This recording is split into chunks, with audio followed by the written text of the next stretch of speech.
Hello, good morning, guys. Okay, let us share the recording internally in the group and then we will start with today's topic. Please log in from your laptops. A lot of things are being discussed on a daily basis and every day is important.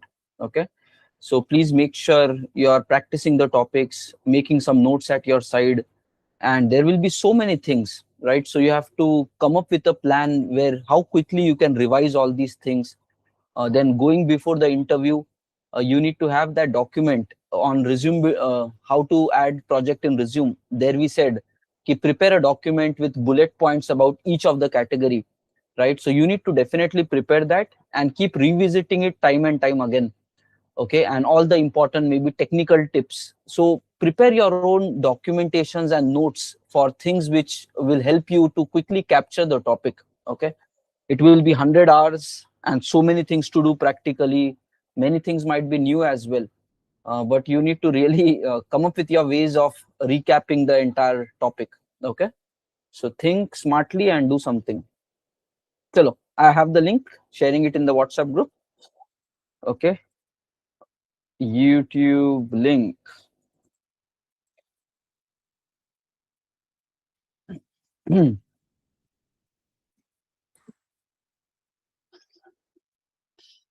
Okay, guys, let's get started.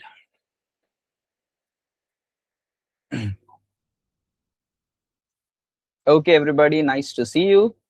I'm sharing my screen.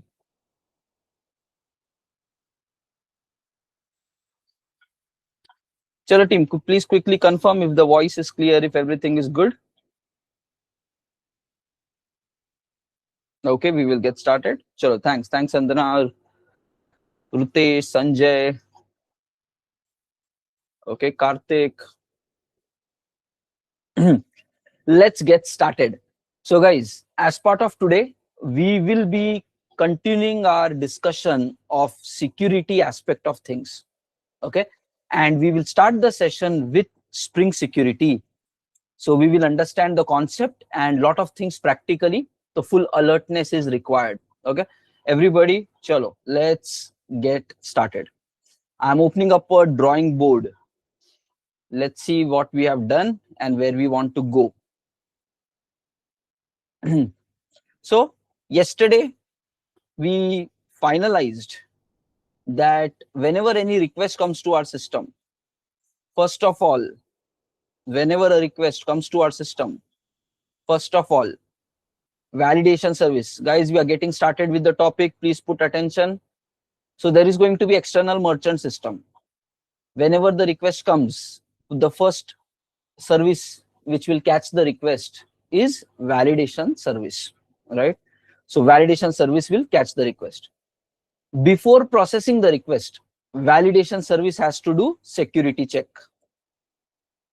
And for performing security check, we are going to utilize HMAC SHA 256, which will deal with authentication and data integrity. Okay, means tampering has not happened and information is authentic also, means coming from the right source. Okay, fine. So these things are going to happen. Now, the thing is, we need to implement SHA, HMAC SHA 256, implement HMAC SHA 256 along with or using Spring Security. So what is Spring Security first of all? They have created a framework, again, ready-made libraries, jars and all that, okay, where they have written some, okay, they provide support for authentication and authorization.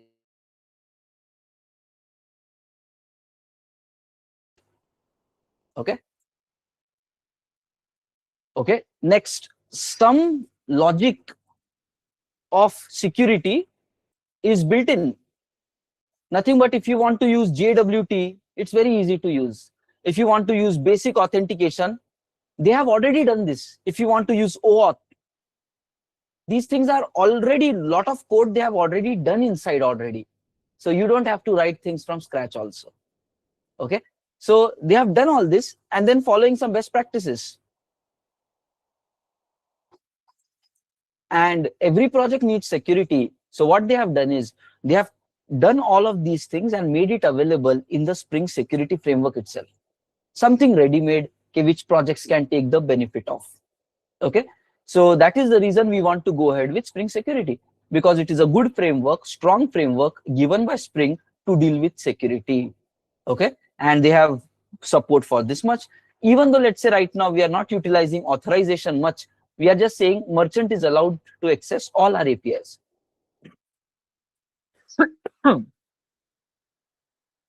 Merchant is allowed to access all our APIs. And but still, in future, if we plan to switch to authorization, it should not be a lot of coding for us, because Spring Security is already providing it. Okay, plus they have support for all these things. So currently we are saying we will use HMAC SHA 256. Let's say in few, some of want to protect via maybe some other mechanism. So maybe payment related will be HMAC SHA, but if something else happens, we need to use a different security algorithm. So implementing that is going to be easy. For that reason, we want to use Spring Security. And best practices are there. It is nicely coded, nicely tested. Many projects across the globe is using it. So automatically, we also have the confidence key. Yeah, if we use Spring Security, in future, they might add even more latest features which might be needed for our project. So we can just use it and take the advantage of that. Okay? So that is the reason. So there could be one we implement Spring Security at all. Okay, whatever we coded yesterday, that itself we take it to production. So that is one of the approach. Sometimes people will make that approach itself. Let's not use Spring Security. But if you use it, you get a lot of advantages. So whatever we coded yesterday, it is production ready. Sometimes people will just say, let's go live with that only. But if you use Spring Security, best practices of security is coming, some ready-made logic is there, authorization support and everything is by default available. So you get a lot of advantages. Okay. And maybe in future, they will keep adding new and new things, which will be as per the market requirement. So if you use Spring Security, you have better chances to deal with security. Okay. So please be aware, during interview, they might just discuss this. Okay, why did you use it? It's only one check. Then what was the thought process behind the screen? Okay, so whatever we completed for HMAC SHA 256, we can take to prod and it will be secure. Okay. However, we are planning to use Spring Security for several reasons. Okay, one of the reason is, okay, lot of built-in logic.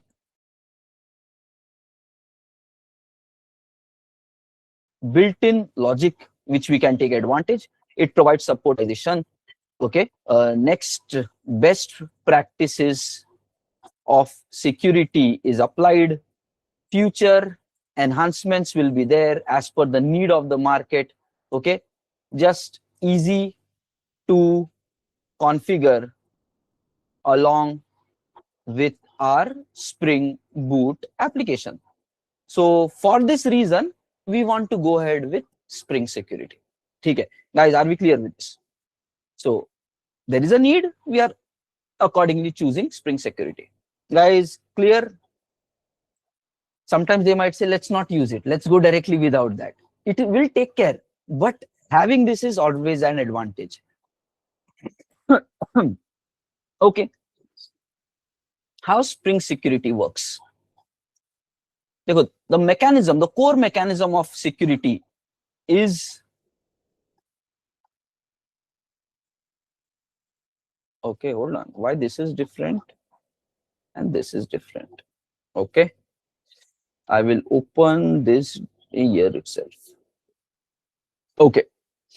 So how the core mechanism of security works is using the concept of filters. Filters. Guys, how many of you have worked with filters? It is a concept which came right from Servlet. In Servlets also filters is there. Anybody have you done coding in filters? Give a quick thumbs up if you have done some coding in filters. Okay. Sandana, Ajit. Some members have done it. Okay, some have not done it. Okay. So anyways, no problem. We'll discuss what exactly it is. So filter basically is like before the control comes to your controller, okay, for execution, these filters will execute before that. So what does that mean? Let's say this is an external request which comes to your application. We know that request is going to be first received by Tomcat. And then because you're developing a web application, your web application of Spring, and that is going to take care of it further. Next, Spring is further built. Okay, whatever we are building, a Spring Boot based application, it is further built nothing but on Spring MVC system itself. So even if we write Spring Boot REST API, it is built on Spring MVC system itself. And Spring MVC internally is built on your core concepts of Servlet. Okay, so this is how the initial internal technology is Servlet. On top of that, Spring MVC is extended. On top of that, it is extended to support REST API related concepts. So that means still in the request processing is happening. Somewhere it deals with the internal servlets, just that as a day-to-day developer, we are not aware of that, but internally it happens. Okay. So what happens is, right from the days of the servlet, it is for web application processing.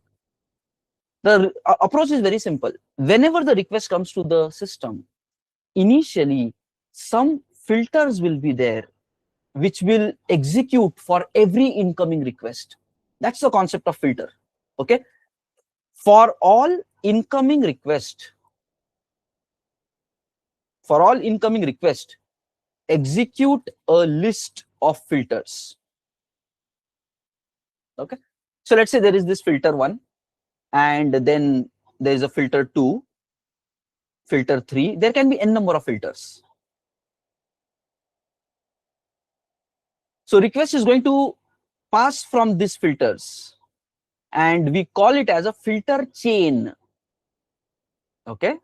So first it executes this, then moves here, then moves here, then moves here, and finally it will reach to your servlet component.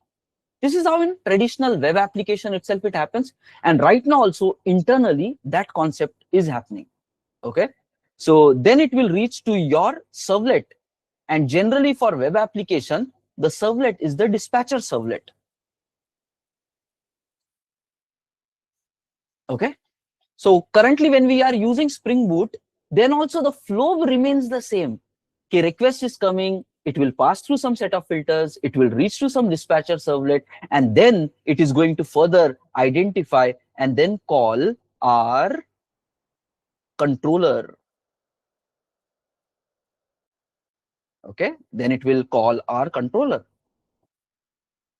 So that regular flow happens. And from the controller, now we have our list of the layers: service layer, repository, other services, external calls, whatever. But this is how the processing actually happens. Initial request comes, it goes through some list of filters. What is filter? Filter is nothing but here you can write any logic. Some logic you want to run for all incoming requests. Maybe logging, maybe security check, so that you don't have to write it for every APIs in your controller. Because this is an incoming layer. Every time a request comes to you, it will pass through the filter. So you can write there any kind of logic, let's say logging you want to do, or maybe you want to do some additional tracking or tracing of the application, or any security checks you want to do. So we can just put all of that. So this applies for all incoming requests. Applies for all incoming requests. This is the basic nature of how filters work. So what is a filter? Before the logic goes to your core processing in the controller, a list of filters will be executed. Okay. So filter will have certain logic which is required to execute for all incoming requests. Okay. So we can say for all incoming requests, execute the list of filter. So this list of filter, we also call it as filter chain. That's just the terminology. Okay. Now, what it says about security if you are planning to use. If you write some business logic here, which will be from security perspective, you will do some coding, something like this. Okay. Finally, you will say is secured. You will write some business logic, and finally this will be a true or a false value, is secured. Now, your coding will become something like this. If the value is secured, let's say you have run some business logic, let's say HMAC we write here. If the value is secured, then you will write the code here to call the next filter in the line. If it fails, from here itself, you will reject the request. Means the request will never go to your controller as well. That much power is there in filters. Okay, if you write some code in the filters, if it is okay, then you can call the next filter. So in every filter, you have to make a decision that, okay, now let's call the next filter. If you don't write that kind of logic of calling the next filter, basically your request will never reach to the controller and never execute also. So you have to be very careful when building this filter, when coding filter, okay, you have to ensure that if everything is okay, then you call the next filter in the chain. Okay, then only request will reach controller and execute. If you missed to call, then request never reaches controller. So this much we should all be aware of. Okay, fine. Now, what is happening about Spring Security? What they have done is, on top of this existing concept of filter, which is there right in the days of Servlet, they extended that concept and utilized it for Spring Security rules. So same concept, they further extended. Okay, and they have put a nice documentation. So in order to understand Spring Security, we will be referring to the documentation given by the Spring team itself. So let's quickly look through that. I will share you this Word document as well. These are some notes which I have prepared, which will help you to quickly catch up the topic. Okay, so today we will refer through this as well. But Spring guys have given some nice documentation about Spring Security. Let's understand that, and we will need it while we code in today's session also. Okay, just notice how the Spring Security framework works. Whenever there is a request which comes into the system, it will pass. This is traditional servlet based mechanism. It will pass through a filter chain, which is a list of filters 0, 1, 2. When all the filters are executed, okay, now this is interesting. Please take a look here. Look at the arrows. So what happens is, first request goes 1, 2, 3, 4. Servlet later, you can have your controllers and other thing. When you respond back from the controller, response also goes back. It's a method call. So response also goes back in the same journey. Okay. So request and response. So if you want to put it into diagram, it will go through, the request is going to go through like this. 1, 2, 3 controller. Then it will call whatever other business logic. And when we return back the responses, so it is also going to go back in the same order. Wherever you call that method, it is going to go back in the same order. So, and then the response is given back to the invoker. So please be aware. Code flow, execution flow, when you are tracing the flow of the application. So here you called the next one. So when this full execution completes, you will come back to that line and then you will start executing, and then it will keep returning back, returning back. So this is how the filter chain is. So you go through that chain and then you responses also come back from the same chain. Okay, so please be aware of that. So yeah, this is what this diagram says. This is right from the Servlet days. What Spring Security has done is they extended this concept of the traditional filters. And it is saying all the Spring Security filters will also be executed as part of the regular filters which were available. So in Spring Security, all security rules will execute as filters.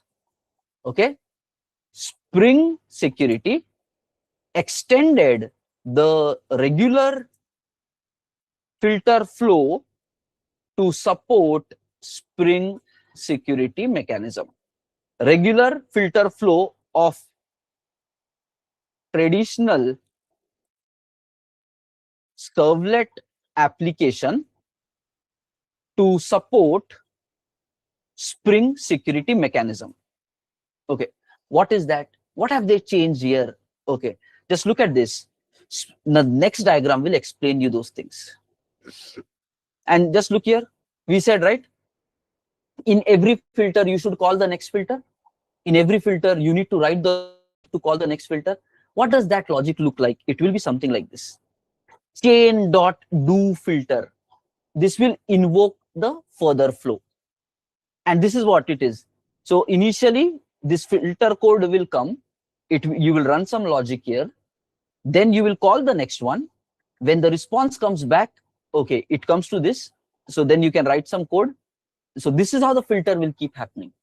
Okay. So first it goes, then it comes back, and then the return journey also keeps happening properly. But please be aware, how does this next call happen? It is because of this line number. So if you don't write this kind of a line number, you're breaking the chain. Request will never reach to your further flow. It will not work out. Okay? So you have to make sure this statement is always written when we are developing filter. And for our HMAC, we have to code a filter. That is where we are trying to understand. Okay, while coding HMAC filter, we need to use something like this method. Then only flow will continue further. Okay, fine. Now we are discussing whatever this traditional concept of filter was there. Spring has extended it. How exactly Spring extended? Let's look at that. Okay. This is how Spring extended it. Spring added its own class. No need to get into very specifics of this one, but just be aware. In the regular filter flow of your servlet-based application, in that Spring created their own Java class, a filter, which will be used for security enhancements. And then they call it as Delegating filter proxy. Okay, Delegating filter proxy. So whenever the request is coming, it is going to pass through regular Spring related, servlet related filters. But in that now Spring security filters have to execute. So delegation means give the control somewhere else. So they wrote a class called as Delegating filter proxy, which is going to hand over this to Spring related filters. Nothing but control will be delegated from here.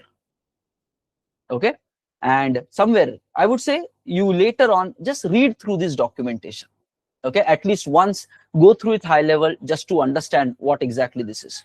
Okay, and just notice this. Spring provides a filter, okay, named Delegating filter proxy, this one, that allows bridging the servlet container lifecycle, whatever the regular servlet lifecycle is there, and the Spring application context.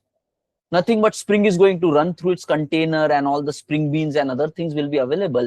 Servlet is having its own servlet container. If you have learned servlet's concept, so servlet also for execution, it needs its own container. So how these two things will coordinate? Traditional flow plus Spring related mechanism for connecting that bridge they have introduced, Delegating filter proxy. So all the security filters of Spring will be invoked because internally they have coded this. Okay, fine. So we need to be aware, for traditional servlet filter flow, okay, to work along with Spring filters, Spring have created a special filter called as Delegating filter proxy.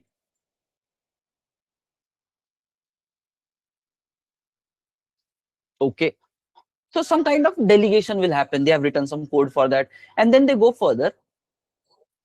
Notice, for security purpose, whatever filters will be available. So Spring security is implemented by filters. Filters will have business logic for security.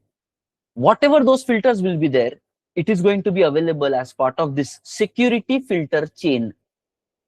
And in order to call that security filter chain, okay, inside delegating filter, they are using some other class called as filter chain proxy.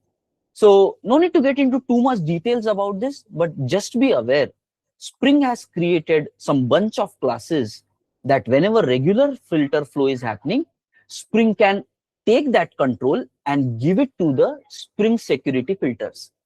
Okay, it will just, delegation will happen. It will use filter chain proxy to call your security filter chain. And in this security filter chain, all your security logic is going to be available. So just be aware of this diagram flow about how your Spring security filters will work along with the regular flow of the application. So the traditional flow which was there, which right from the servlet days, they enhanced it. And in Spring security, you can write all your filters here. So let's just take a image of this and we will put it in our diagram as well. Okay, so this is how the mechanism is going to be. And furthermore, if you look at the diagram, this is what they say. Inside security filter chain, you will have whatever n number of Spring security filters. So 0 to n number of filters. You can now keep writing your business logic. So how it happens is, regular flow of servlet will be there. Now Spring wants to do it. So Spring has just delegated the request. When it control comes here, Spring just gives it here. All of this execution happens. Okay, and then the return control comes here, and then it executes for the remaining. And after this servlet, your controller is going to be called. So they gave only a hook point. From there, they move here, execute this. Once all the filters are done, then they come back here and continue with the regular flow. Then your controller is called, and then your rest of the journey, and then properly it is going to move back also. Okay, so please be aware. This is how I think we should take this image. It is more detailed one. Okay, so just be aware. This is the full flow mechanism. So guys, are we clear with this? Just know that existing web related flow was there already right from the servlet days, list of filters. Spring thought, let's enhance that. And how it can do it is, they created some set of classes, control is coming in. They said, in Spring security, you want to write filters. Okay, write your filters. But these filters, how will they be called? So Spring has given some hooks like delegating proxy, filter chain proxy. They will give the control to your filters. You will run it, and then control goes back and remaining flow happens. Okay, fine. Sounds good. Now comes the rest of the thing. How are we supposed to work with all this knowledge? But if we put it into a simple diagram, so forget about this movement, just understand this is internal. But if you want to understand it in simple flow, you can simply say, whenever a request comes to your application, right? Whenever a request comes to your application, before it goes to your controller, some bunch of filters will be executed. This is filter 1, filter 2, filter 3. For regular understanding, this is okay. And then finally, your controller is going to be called. Internals are like this. Regular servlet flow will be there. Inside delegation is happening. Security filters are there. But from regular understanding, to get the concept clearly, you can just assume this. There is going to be some Spring related flow, and all the filters will be called. You need to have this chain, one filter to another, and then accordingly it will come to the controller if everything is good. And then remaining of your business logic will run, and then the response journey also happens. So then the response journey also will happen to the same filter chain. Okay, this much flow you should just be very clear with. Okay, fine. Now moving on further. So we can just make sure this. When a new request comes, before the request reaches the controller, it will pass through Spring security filters. You can write security business logic in these filters. If security check is success, then call the next filter. Okay, so it continues till controller and executes end to end. If security check fails, then return failure from here itself. Okay, this is how the basic operation you should understand. And even interview may start with the simple explanation first. Now, if they get into the next level question, ki, okay, but can you explain how the traditional filter flow was working and how is Spring able to put its own filter, because Spring came later, Servlet was there since long time ago. So how this mapping happens, then you can get into second level of explanation. But keep it initially same. Most of the times interviewer will be like, okay, chalo, let's discuss on top of this further. Okay, so just be clear. Okay, now we want to add Spring Security into our project. So again, some starters are given for Spring Security. As soon as we put that, our system is going to have some security working. Okay, now we will be doing a lot of coding and understanding Spring Security together. So keep your senses open. Practically, we will understand Spring Security, then grip will come on the topic. Okay, so what am I doing is just start your current system. Okay, Spring Boot application starting. We will be practically analyzing all these things now. And coding, we will understand Spring Security. Lot of experiments are there, so put your entire attention to every single topic. So first, regular application we came up. Tomcat started 8081. Go here, try to call it. Okay, so this is success. I was just thinking, we know that this is gone to the repository layer, we made the DB call.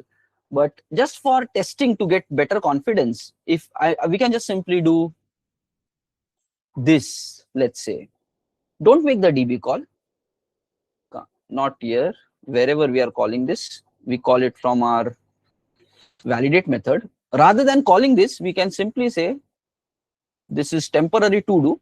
And here we can use something like maybe random new random dot something. It is just some number.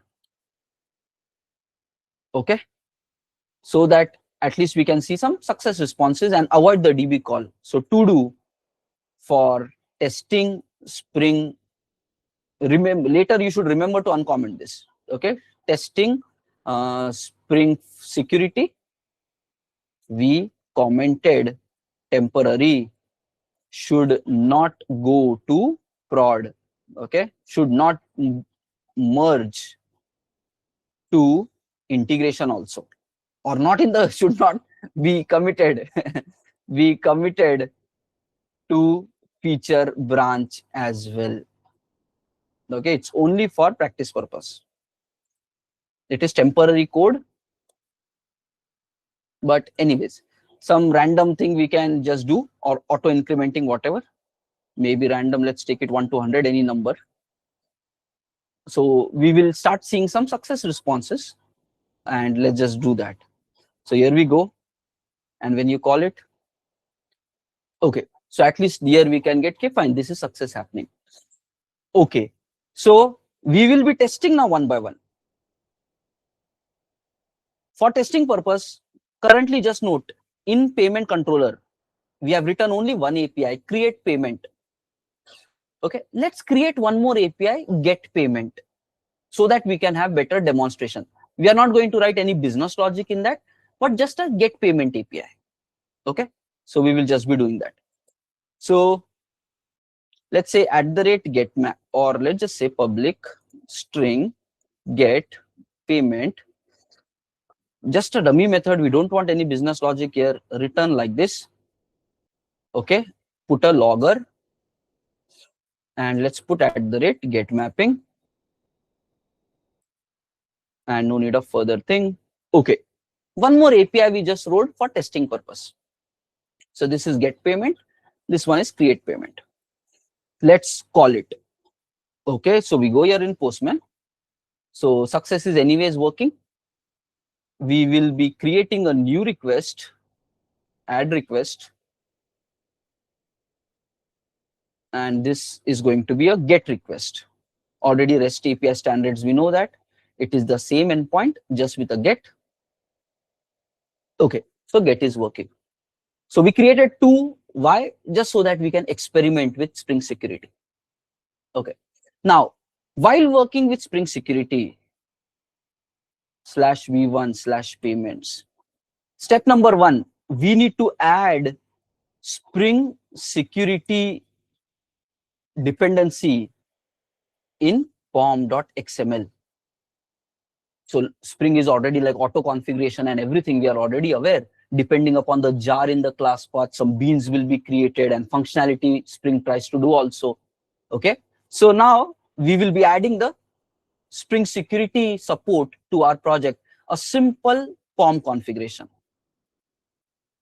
Just like this. They gave us Spring Boot starter security. If you add this, you will get the security control. Okay. So step number 1, we are adding this security in our application. So let's go here. Okay. We go to pom.xml. Let's add the dependency. Okay. Whenever we change here, it's a good practice to run a package once. So let's run a package. So step number 1, now we added a jar with this, all the security, Spring Security framework related libraries, classes, annotations, whatever it has will come to our project also. Okay. Notice it is, we will start now. So jar building is done successfully. Let's start the application.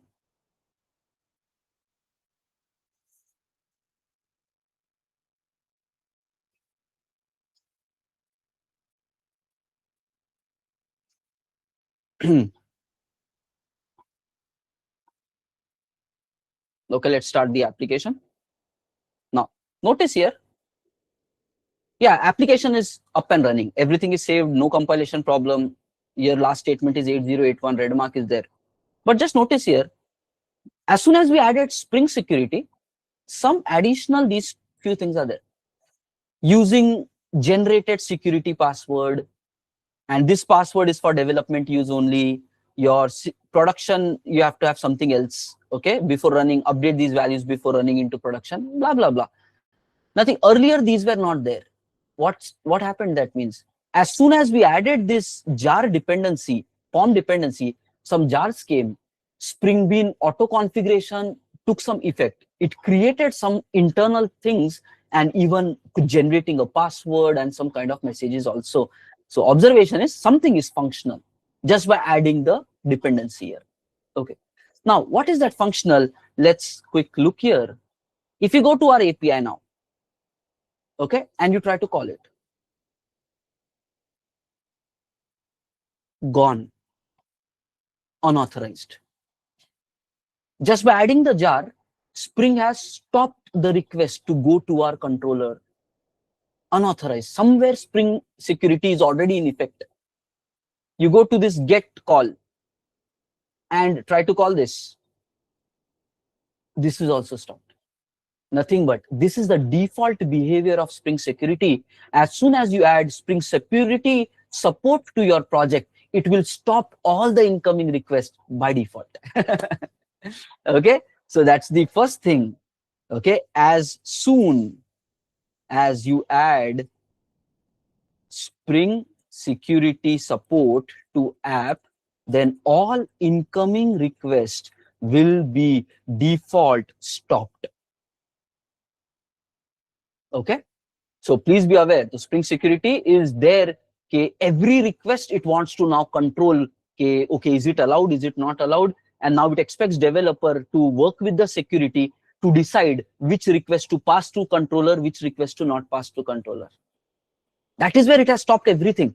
So that now developer has to think, oh, which is the request important for us? Should we give it? Should we not give it? Now we need to work with Spring security now. Okay, but did you get it, guys? Just adding the dependency, Spring has stopped all the incoming requests. Now we need to work with security code to allow HMAC and everything to happen. Guys, are we clear with this?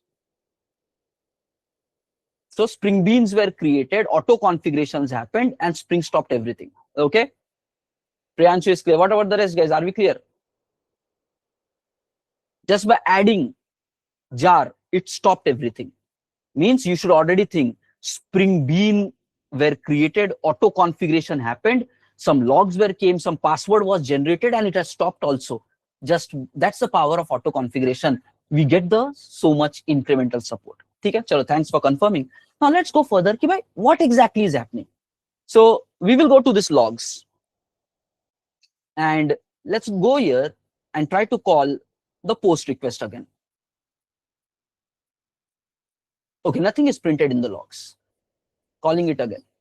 Nothing is printed in the logs. Okay, now we will have a different discussion about logging, but we need to be aware that whenever we write some kind of log statements, we are always using log.info, log.info. So info logs will be printed. It's a general practice. Whatever is written inside info, it will be printed in production systems, mandatory. Okay. So there is a concept called as log level. Whatever is written in info, it is going to be printed in, first of all non-prod systems, but also in prod systems. But there are some other log levels called as debug, trace. So if you write something in debug or trace, nothing but there will be some methods, log.debug, log.trace. If you write something in debug and trace, this works. Generally, people will set up to work till non-prod environment. Or trace is going to be like you have to explicitly enable it. Trace is not going to be printed also. You have to put some additional configuration. So right now, let's not get into logging, but I'm trying to tell you, there are more than one ways to log a statement. Log.info is one of the way you can do something like log.debug, log.trace, and then there is this log.info. There is something called as log.warn. There is something log.error. For all exception handling cases, we use error. Everything has a different purpose. Right now, let's not get into all that. But understand one point. Even if in the code, currently, Spring security team might have written something in trace or debug, it is not being printed here. Right? When we are doing some testing, we are trying to call this, nothing is printed here. So we want to know what is happening under the hood. So Spring security team has written internally some log statements, maybe with debug or trace. But currently, when we are using Spring security, it is only printing info and above mode. So our next improvement, we want to know what is happening behind the screen when we call this. So our next change that we are supposed to do is we need to, enable Spring security logging to, let's say, trace mode. If you put trace, then trace statements will be printed, debug statements, info statements, warn, everything will be printed. So anyways, when we discuss the logging topic, then we will go into it. But for now, just be aware, the default configuration for the system is always info and above. If you write info, warn, and error, these statements will be printed for production systems. Currently, Spring security might be writing statements, but it is not then printed and visible even if they might have used these two things. So we need to, for checking the logs, what is happening behind the screen, we need to reset Spring logging to trace level so we can know all the other statements which Spring might be doing. Okay, so anyways, when we discuss logging related topic, SLF4J with logback, okay, then we will discuss more about these log levels and all that. For now, just know that we need to enable Spring security logging by using this statement in the property file. All the Spring security classes will be part of this package, org.springframework.security. And we are saying logging level, let's set it to trace. So basically, in this package, whatever Java classes will be there, their statements with trace method, debug method, everything will be printed. So we are going to do, say, this kind of a setting in our property file so that we can debug more about Spring security. So here we come, here we go, open the local property file, and in the end, let's just enable this to trace mode. So we can see one security related, all the logs which those security team has written, it will help us in our debugging. Okay, let's see. Okay, now what we will do, everything is saved. Again, let's try to make that API call which we were trying. Okay, notice now some statements are printed. Just see, some statements are printed. And this is the package .security.web. Right now we realize, right? Security filter chain. So in the diagram of Spring, just now we realized in order to call your security filters, Spring uses delegation filter proxy. Inside that filter chain proxy, and it is going to call all the security filters. Now look at these logs, what is happening, guys, at runtime. Whenever we made, okay, freshly karte, I'm giving a lot of enters. Let's again do it. One more call. Unauthorized is fine, but logs are coming here. See what has happened. We enabled security logs, and that is where even trace mode, debug mode, everything is printed. And what is happening here? Notice, filter chain proxy is calling a lot of built-in filters of Spring security. Spring security is all about dealing with filters.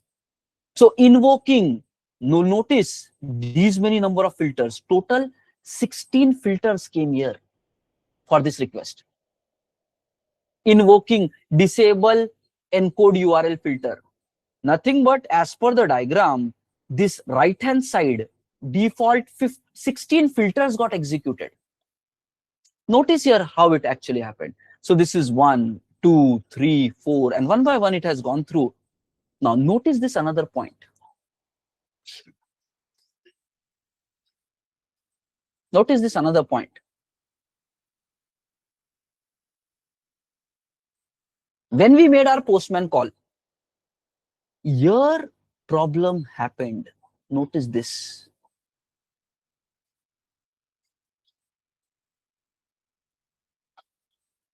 Because after 5, it did not continue further. The way it was doing 1, 2, 3, 4, 5, then it did not go directly here to 6. So at 5th itself, some problem happened at the 5th filter. What is this? CSRF filter. Invalid CSRF token was found, and now it is resulting into some kind of forbidden, hey, not able to access. And internally, then it goes. Now Spring is doing a lot of other, once that thing comes, then internally Spring is identifying that CSRF has failed. It is throwing some more exceptions inside, and then it is handling those things and finally returning back, okay, so not able to process the request. Okay, so finally it is just rejecting the request back to us after all these exceptions, and we get this kind of a reply. But the point to be noted here is when we are trying to make this API call right now, there is a filter by default called as CSRF filter, which has stopped our request. This one, notice. Okay, so this filter has stopped our request. Okay, our post request is stopped by below filter. Now, what is this CSRF?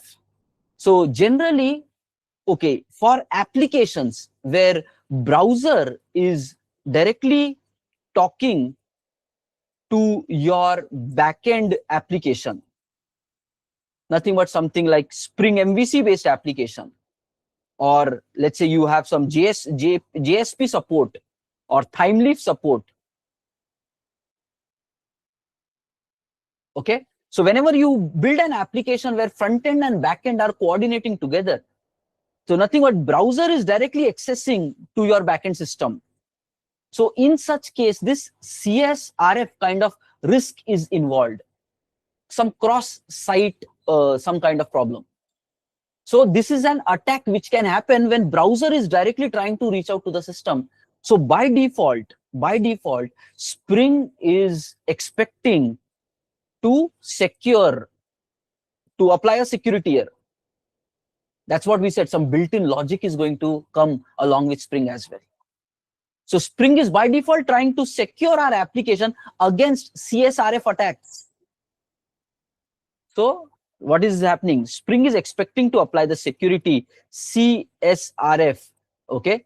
So from browser, some attacks can come to our application. By default, Spring is stopping it in CSRF filter. But now the thing is, for the applications where you do REST API development, you don't directly talk like Spring MVC or Thymeleaf based application. It works differently for REST API. So one of the industry practices, we simply disable CSRF check. So even in prod system, where you are dealing with REST API and APIs which are going to work, let's say with basic auth, some like even for us HMAC or JWT or basic auth. So wherever in the request you will provide some security details. So if you do a REST API development and you're implementing security via these regular algorithms, you can simply disable CSRF attack because it is irrelevant for REST API development when you are following these kind of approaches for application building. So we need to be aware. As soon as we added Spring Security, it applied, enforced some protection against CSRF attack. These are generally for browser-based systems. Attacker can compromise in the browser and try to damage your system. So Spring is by default trying to restrict it. And right now, when we are trying to call from Postman, it expects some CSRF token, and that's what it is saying, invalid CSRF token found. So it is expecting, okay, give me a valid token, then only I am going to process. But we did not take care of any CSRF related handling in Postman. That is where it simply discarded our request. So what do we need to do? We need to override the default behavior of Spring Security. Otherwise, we cannot continue with our application. It is expecting a token. You cannot reach if you don't solve this problem. Override the default behavior of Spring Security to disable CSRF checks. Because it is not applicable for us, we are developing REST API with HMAC. Our API itself will have some security related mechanism. CSRF attacks is not possible in this kind of a scenario. So we don't want that to happen. Okay, now in order to disable, we have to configure some Spring Bean. Okay, so we know how to configure Spring Bean. @configuration, @bean annotation, like that we can configure some Spring Bean. So we need to configure some Spring Bean. So, but what for security purpose? Okay, but what is going to happen in that case? When we configure our Spring Bean, Spring default auto configuration, how it works. If you define your bean, Spring is not going to create its bean. Remember Spring auto configuration. If you are creating your own bean, Spring will not create. If you are not creating, then Spring creates. Are you able to recollect that conversation? Spring Bean auto configuration, how it works. If you are defining a bean, Spring is not going to create it. You are not defining, then Spring creates. Currently, we have not defined it. So Spring is creating and applying all this CSRF. Now we want to stop this CSRF, disable this. So we need to define a bean so that Spring related work will not happen. That's what it is. And what bean we should define? Okay, again, just look at the documentation. We need to define a bean of this itself, security filter chain. Spring documentation has given nice examples also about how to work with all of these things. So we need to create @configuration and @bean. This additional method comes in enable web security, which defines that this is where you're going to write your security related filters. So they have given some additional annotation to speak, okay, this is all related to security. Internally, they have some logic of the framework behind it, but we are creating a bean of, we should create a bean of security filter chain. And that is nothing but this itself, right? Security filter chain. So we need to configure what filters we need as part of the flow so that Spring related default handling should not really come in picture. Okay, so that is where next step will be, we need to do this kind of configuration in our system. And mostly currently Spring is doing something like this itself. That is where it is saying CSRF is required. Next, they have something more. We will discuss more about these things. But, and what is this entire code we have to understand now today, one by one with experiments. But first thing, at least be aware, okay, to disable the CSRF attack check, okay, to disable CSRF attack check, we need to configure our own, okay, we need to configure our own Spring bean for this one. When based on auto config, when we create bean of this, then Spring will not create its bean. And then we can customize it. Then we can say, okay, don't use CSRF. Now, how to apply this bean? We already have learned in the week 1, week 2 itself. Okay, we need to create a config package, and in that, something like this class we can write. So let's just apply that. So here we go. Here we go. Let's create a config package. Guys, understand today's topic very deeply. It is going to make you more evolved in your thinking of applications. Okay, tricky. Okay, we need to move it into the right package. So .config package we will choose. Use the ID feature to move it into the right package. Okay, moved. Next. Now, let's just put same initial code which Spring has suggested. So I'm just copying this everything and let's replace it.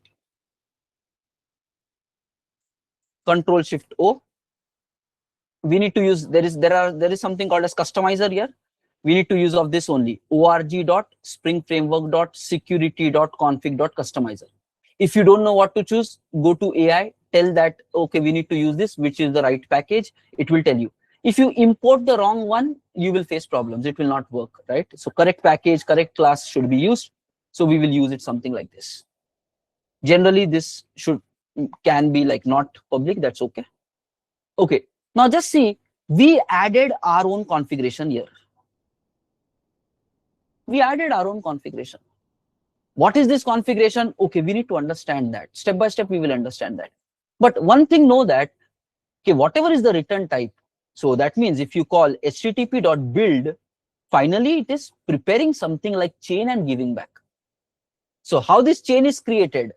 It is taking a HTTP security object, then running some bunch of methods on top of that object, and then calling the build. This build is going to prepare an object of Spring security filter and then return it.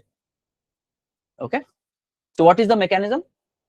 Currently in Spring container, there is an object of HTTP security. When this method is called, Spring is going to give us that object. So we take that. On that, we run some filter logic. All this is filter logic, security filter logic we are doing here. Okay. So on that, we run all our filters, what we want, what behavior we want, we can define. And then finally you call the build. it is going to create a security filter chain.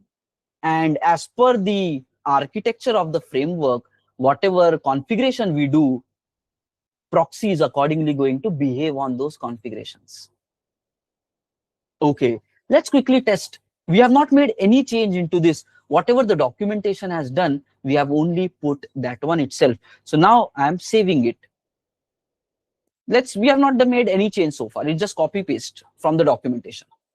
But notice here what happened, guys. We have seen this earlier while testing auto configuration in earlier days. Notice negative match. Okay, that means negative match for auto configuration. Spring Boot is checking that, oh, these beans are already created, so auto configuration should not run. This is the second demonstration how auto configuration actually takes care. Now let's try to avoid this. Let's remove this @bean, @config. Okay, or just if we remove the @bean also, right, the method will not be called. So let's just do a save and see what happens. Just see positive match. What is positive match? Positive match for auto configuration. So if you don't define it, Spring Boot says, oh, it's a positive match, means I am supposed to do auto configuration. So now Spring Boot is running its auto configuration. But if you define it, Spring says, okay, so it's a negative match. Okay, so means Spring should not run its auto configuration. During interview, they might ask you, where have you seen this practically happening? So security is one. In week 1, week 2, somewhere, actuator related also, we saw it in the similar manner, that how auto configuration actually behaves. You give the object, Spring is not going to give. You don't give, Spring gives. And this is a practical proof of that. Okay, fine. Now let's continue further. What have we done? We added config from Spring documentation to create object of security filter chain. Guys, understand everything step by step. Okay? So security filter chain object, automatically Spring auto configuration didn't create object. Okay, fine. Now once we are done with all this thing, let's just try to call it. Okay, let's just try to call it and see now what happens. Problem is there because we have not made any change. We have just taken the reference. Let's just see but what the problem is. This time, okay, it goes here. Notice, still the problem is same. Invoking CSRF filter, an invalid token found, and after that it is rejecting. So the problem is same. Now, why is this CSRF filter happening? Because at line number 18, that filter setup is there. We are saying at line number 18 that, okay, enable the CSRF filter with some default values. Customizer dot with defaults, some default setting is applied and CSRF filter is enabled. So now what we need to do is we have to disable the CSRF. Otherwise, we will not be able to continue further. Okay, nothing will work if this is applicable. If in order to fix it from Postman also, we need to get CSRF token, and there is a process for that. And once we get it, then we can use it and then it will work. But currently, since we are not dealing with it, since it's not a browser-based application, it's a REST API application with HMAC security, so CSRF does not apply for our purpose. So we want to disable it. How do you disable? We can simply do something like this using Lambda. That's it. We already saw this kind of Lambda expression while working for REST client. Okay, so this is one of the variable. This everything is an implementation of a method. So this everything is a method basically. This is a method parameter and this is the business logic of that method. So what are we doing?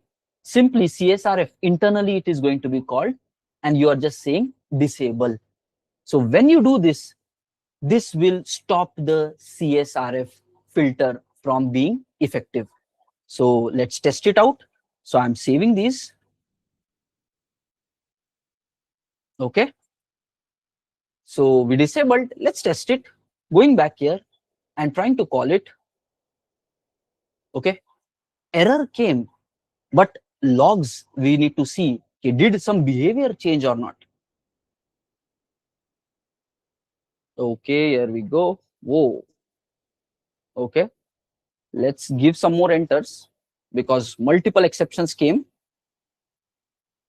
Let's go here. Okay, let's see what happened. Let's see what happened. Okay, just check it out here. It did not call that CSRF filter this time. So we can customize the behavior of Spring Security. That's what we learned here. By disabling the CSRF filter, this time it did not went through the CSRF filter.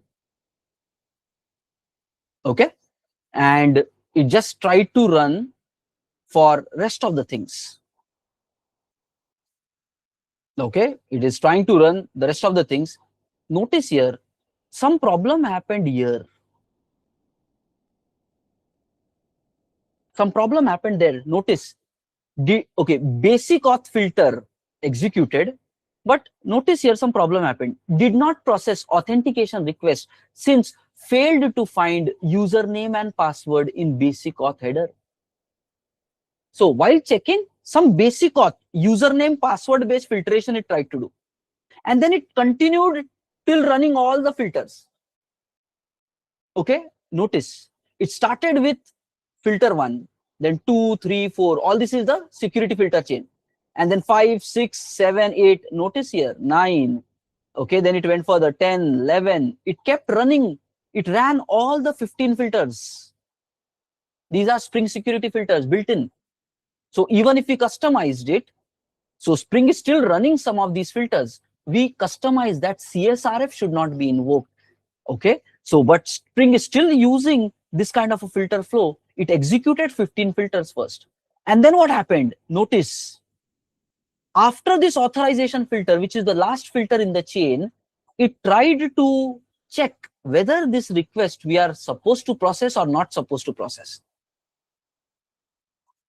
And notice here at these kind of lines, some null authentication means it's not able to decide something for this request. And finally, in the last part, if you can check these logs, it says, okay, entry point access is denied. So what happened for our current setup? Whenever we are making this kind of a call to the Spring security, CSRF is disabled. It ran everything, but in the end, when the filters ran, it is not able to make a decision whether it is a valid authenticated request. And if it is not able to decide that, it's simply saying access denied, you cannot run further. Okay. Now we can get this more clearly by referring to another section of Spring documentation. Let's try to check it out here. This is the separate link of how this mechanism of Spring works. Okay, this is the code for that, guys.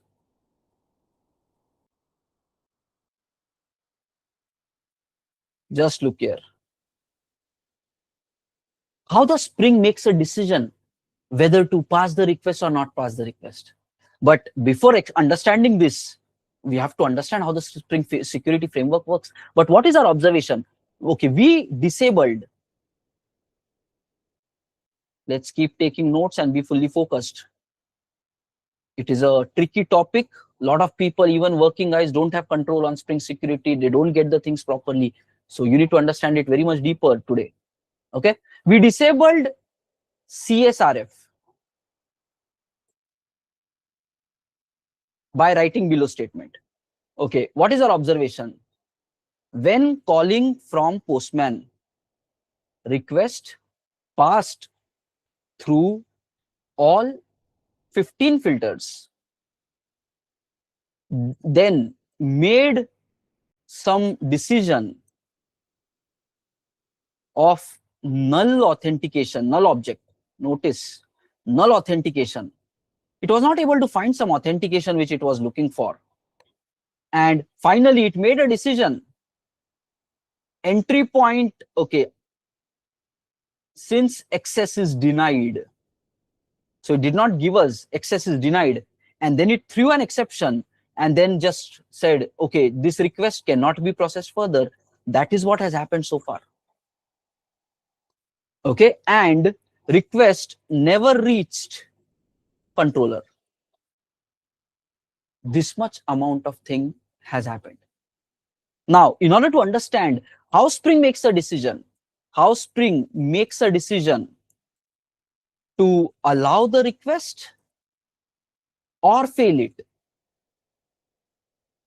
okay, it is available in this documentation, the decision maker. What Spring is saying, okay, you have this filter chain. When you are executing these kind of filters, a point will come when authorization filter is going to be executed. After that, we need to make that decision whether to allow this request further or not allow further. Now, if you go to the logs, that's what we also noticed, that it came to authorization filter. That is the authorization filter. Then it is trying to make a decision whether this request is a valid request. Am I supposed to pass it inside the system or not pass it inside the system? In order to make that decision, it is trying to read some authentication object. These are all internals of framework now. From Spring, okay, from security context holder, it is going to be some class inside Spring itself. It is trying to read an authentication object. And based upon that, it is trying to make a decision, is this valid or not valid? If it is valid, authorization has happened. So we simply say success and continue processing the normal request, means go to the controller and other places. If it is not authenticated properly, then it is saying we need to do access denied exception. And that is what we have seen here happening. A denied exception has come. Okay, maybe authorization denied exception, maybe this one might be a super type of that, so they just used it. But anyways, some denied exception flow has to trigger. Okay, so guys, this is how Spring makes the decision making whether to pass it further or not to pass it further. Okay, accordingly, currently whatever we have written, somewhere we are not able to authenticate this request. And since we are not able to do that properly, Spring is making a decision to deny our request. That's the current situation. Okay, whatever we have configured with Spring security right now is not working, and our authentication is failed. So it's not allowing request to pass to controller, rather it's failing it. We are understanding the internals of the security framework, how it operates. Guys, are we clear with this? Okay, some decision making. After authorization filter, they have to decide whether to go right or whether to go left. They are like, hey, you are not authenticated. This request is not authenticated. Let's take a U-turn and throwing an exception. We are not able to go to controller. Okay, fine. Now, we need to understand what is actually failing and what they are expecting. For that, we need to further work with Spring security configuration. So let's understand what kind of security check is default applicable here. Okay, notice here. It is having two things. Basic auth is there and form login is there. Form login is for front-end based applications via HTML, a logging page will be there. So this form logging is for not for REST API application. It's like where front-end is also involved. There is a username, password kind of field. There, this form login check will be applicable. So this is not for us. We can simply delete this. Okay. So we need to make changes as per our project. This is for HTML forms, UI kind of projects, so not applicable to us. We are building REST API, so remove below from config. Okay, we removed that kind of check. So what is applicable for REST API is this. Now guys, we need to talk in terms language of machine. Okay, what is the language of machine? We are talking to Spring Security Machine here, saying, whenever, listen to this part very carefully, whenever any request comes, I want you, framework, Spring Security Framework, whenever any request comes, I want you, framework, to authenticate that request and do that using basic auth, username, password based authentication. Basic auth is default implementation given by the Spring Security. But what this configuration means, we need to talk it in English language now. Okay, what framework understood because of this configuration? Okay, we told the framework that it's not doing it by itself. We told it to do, and it is just following our instructions. What did we tell the framework to do? Okay, these were our instructions. When any request comes to our application, okay, we want you to authenticate the request, means check for whether it is authenticated. Okay, we want you to check if the request is authenticated. Okay, and for checking the authentication and for checking the authentication, use basic auth algorithm. Basic auth, while dealing with Stripe, we already know that basic auth is nothing but a username, password based authentication. So we told, okay, while the request comes in, you should expect that in the request, some basic auth setup will be there. And then you have to make sure it is valid as per that, then only continue further. Now, why are we learning basic auth? Okay, only to understand how the framework is happening and what are we telling it. In reality, in our project, we are not supposed to use basic auth. We are supposed to write a HMAC SHA related coding. But we need to understand how the Spring Security works, because one thing is technical understanding. In interview, they might even discuss something about, okay, fine, you implemented like that. But since you are saying you know Spring Security, can you share some light on about how to use simple basic auth? Because I think that is default logic. So in that case, you need to have more understanding on the framework. So let's understand that part. Later, we will replace it with our HMAC related, and then you can confidently say, okay, we made these changes. But you need to understand framework more strongly. Okay? That is where we are understanding even basic auth perspective, how it operates. Guys, are we clear with this? Team, are we clear? Currently, what are we saying? Okay, basic auth based authentication you should apply, and every request you should authenticate. Then only give it inside, otherwise reject it. Okay, very good. Thanks for confirmation. Let's continue back. So this is the language that we are talking to the framework. Every request, any request should be authenticated. But for authentication, basic auth should be applied. What is basic auth? Username, password based. So what we will do is, we will make these changes and we will save these changes. Okay? Now becomes interesting. This default password, which was printed here in the log, every time when we are doing the restart, it is printing this default password. This is the password of basic authentication. So this is the password of basic authentication. Because Spring knows by default, basic auth support it is providing. So username for basic auth is user, and password it's generating on restart. It changes the value on every restart. Okay, and this is only for non-production related work. If you want to use basic auth in the production, you are supposed to explicitly set password, and that will come from the AWS Secret Manager. But anyways, that's a separate configuration. We don't want to use the default one. We should use that one. But now, since we are not going to use anyways basic auth, so let's not learn how to set it up a proper password for basic auth in production system. Rather, we can simply use this password and continue with our testing for understanding purpose. So basic auth basically boils down to these two things. What does it mean? It means when you are sending the request, along with that, abide by basic authentication, which means go here and then pass a basic authentication here. And in the username, give the user, and in the password, we need to give the password from the log whenever server was started. So let's freshly set up a password here. Okay, so we provided the details as per our understanding. Let's see what happens. Giving some enters, we go here and trying to call. It worked.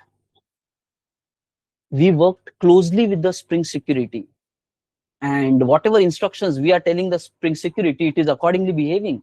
And we told that request should be authenticated and basic auth is going to give you values. So if everything is okay, then take us inside. Okay, what if we provide wrong values here? It's not allowing. So only valid values are taken inside. What if you don't give the value? Again, it is not allowing. So only the valid values are allowed inside. So we are able to work with Spring Security to implement basic auth protection for all our APIs. What does that mean? Here, if we go and in here also, just see currently, if you're trying to call, it is not working. But if you apply basic auth, even for this case, okay, your second API also works. So what are we saying here in the configuration? Any request should be authenticated and use the mechanism of HTTP basic auth for doing the validation, and we are accordingly able to get the behavior. Guys, are we clear with this? Please mark your understanding score, then we will move to the next topic. Okay, so what is your understanding score? Know that we are working closely as a partner to the Spring framework. Whatever we are telling, whatever we are configuring, framework is behaving accordingly. So if we made a mistake, then framework behaves accordingly. So we are working with the framework here and trying to protect our system, right? That's what we are doing. And try to experiment and understand, guys. Guys, everybody please mark a quick understanding score here. And yes, the topic is a bit complicated. It is not how we regularly think, but yeah, so let's try to understand different perspectives. Okay, 4 members have voted, 3 are 5, 1 is 3. Okay, anybody else wants to add a vote?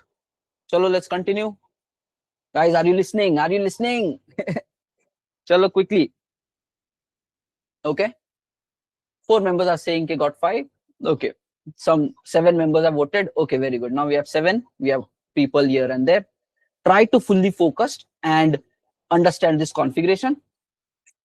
So we are telling every request should be authenticated and basic auth should be applicable, and accordingly we have done the basic authentication setup. Okay, fine. Now comes the next point to learn here. You can control Spring security by giving some instructions here. Okay, what is that instruction? Currently we said every request should be authenticated, means check whether it is valid or not. We can simply say every request coming through, permit all, means allow it further, means no need to really block it, just allow the request further. Okay, so we save it and just look here. If you don't give basic auth, let's say no auth, and try to call, it is going. So that means you can control the behavior of Spring security. There is a meaning of our configuration. If you don't give this, no auth, it is going, it is giving you the result. And if you pass, okay, then it is having some problems. Oh, no. I think here the issue is on every time when we restart, right, it generates a new password. So we need to use that correct password. So if you are passing it, you have to pass the correct one. Okay, so then it goes. So if you are passing the basic auth, pass the correct one. That's how you go forward. Otherwise, don't pass it. It will still continue further. This is what is the observation. So what is our next experiment here? Okay, you can decide based upon this method, like permit all. So permit all. Okay, this password I will put here. Pick from your logs. So don't use this one. You have to pick from your log because your password will be different, and every restart the password change. Okay, what did we do here? Okay, by default, permit all request to go to controller. We are not blocking it. So if basic auth is provided, then give valid credentials and then continue further. If invalid, then it fails. But permit all is there. Like that, there is something else called as deny all. Depending upon your need of the application, deny all means kuch bhi ho jaye, it's not going to take anything. Every request should be denied by default. So we might need these kind of configurations on regular basis while working with the project. So let's say you call this. Now it has just stopped it. Deny all. So we can change the behavior, whether we want authenticated, whether we want permit all, whether we want deny all. And there are further experiments also. Okay, allow only get request, block or authenticate only the post request. You can do that kind of thing. Or you can say /v1/payment, separate configuration for that. For /v1/ maybe let's say orders, a separate configuration. You can do multiple configurations as part of this system. Where are these configurations? What are the examples? In the Spring documentation, they have explained that part also. So if you go to this itself, by default is this one. Okay, this can help you in authentication per thing. But there are so many other possibilities. You can use it in this application. They have given it one by one. Let's just look here. They have given multiple configurations. Okay, role-based access control you can configure. Just see, this is all multiple examples of how this authorized HTTP request can be set up. These are all multiple examples of how this can be set up. Okay, you can pass which endpoint. Okay, only user role is supposed to have this, and that should be properly authenticated. Second, you can define combinations like, okay, let's go to more configurations. Anything, you can write it in this manner, request matcher /resources/ anything after that of user role. You can say /resources, okay, some kind of authentication name. You can read some parameter and configure as well. Next, you can write some regular expression based pattern matching as well. All these are possibilities. Next, you can do something like this, header based. You can say by default any request deny, but this request get, you can provide some configuration. Let's try to experiment with one. So let's say request mapper.get. Okay, we will try to experiment here. So in this authorize, we say request mapper.get.permit. Okay, look. What we are saying, all the get request you permit, and any request other than get you deny. So we are trying to provide some customizations, so these things are possible. Okay, so in the documentation they gave multiple examples. Let's test it out. So get request, we are giving the permission, and any other request we are basically saying deny. So if we go here, let's say we are in get request now, we have given permission. Yes, it worked. Let's go to the post and then try to access it. It is not happening. So kind of control, okay, what kind of request, what kind of pattern, what do you want to do? Spring has given a lot of options there, lot of settings there. Depending upon the need of your project, you should do. Currently, our need is very simple. We just want every request to be authenticated. Nothing but proper validation should happen about authenticity. That's it. So we don't need this permit and deny, but you might need it in future projects depending upon your requirement. Somebody might say this kind of get request of this pattern we need to permit, it don't need any kind of authentication, but everything else should be authenticated. So if you want to play around with the configuration, okay, which thing to allow, which thing to block, you have to play around with this object. That's the learning of this activity. Okay, you can decide which URL pattern to allow, block, okay, by working with this object. And more details about this object you can find in this documentation with multiple examples. They have explained it. Okay, so you can play around and get the work done.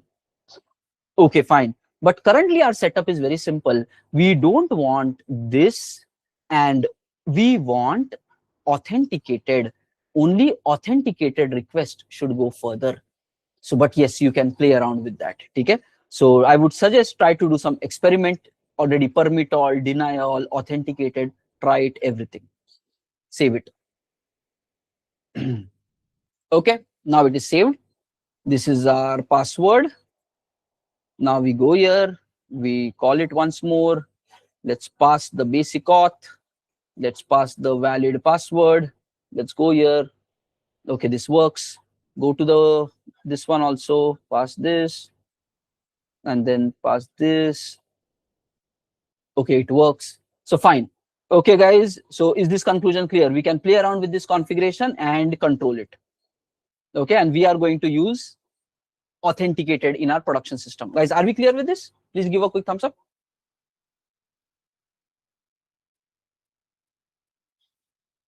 So means it is possible to control what to allow, what not to allow, what kind of pattern to allow. V1/payments allow. Okay, maybe V2 short payments do something else. Get allow, post don't allow. So using this object, we can do all that setting. And multiple examples, you read through that and then you can experiment also. They have given multiple cases in how you can use